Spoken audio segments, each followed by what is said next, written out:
Niall Greene will propose the motion.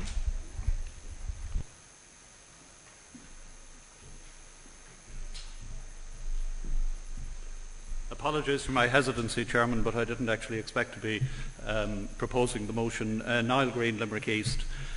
Limerick, like many of our towns and cities, has been rent apart by unemployment.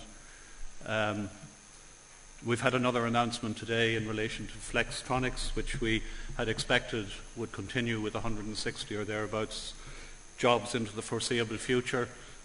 But the high-profile announcements of unemployment disguise the fact that underneath it you have the follow-on unemployment of the ones, the twos, the threes, the fives, the tens that don't get any headlines. And cumulatively it is tearing Limerick apart, and a fragile social structure is being even more endangered than was in the past.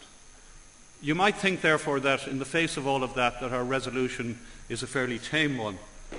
But the key point we wanted to focus on in the resolution is that there are considerable resources within our workforce and within our social structures, within our civil society, that can be concentrated on this problem. The great Italian socialist Antonio Gramsci always emphasized the importance of what workers learned in their workplace that enabled them to learn how to manage those workplaces.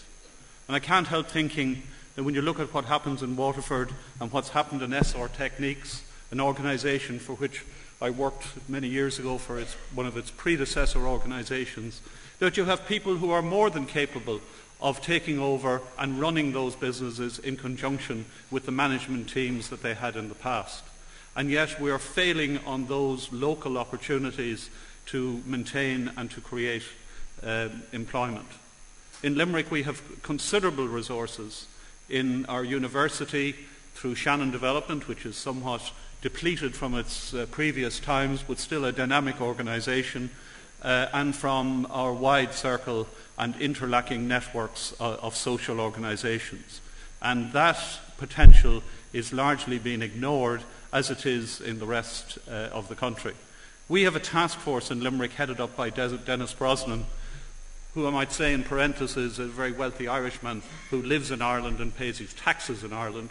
But Dennis Brosnan heads up that organisation. I think they're taking too long to come to a resolution of their report. But nonetheless, we look to them to try and focus on the local resources and the local strengths. So the point of our resolution is, let's look, and maybe the Labour Party in its local organisations can identify opportunities to have people look at the resources available in their own areas, in their own businesses, to protect initially and then to create further employment. I commend the resolution to you. Thank you.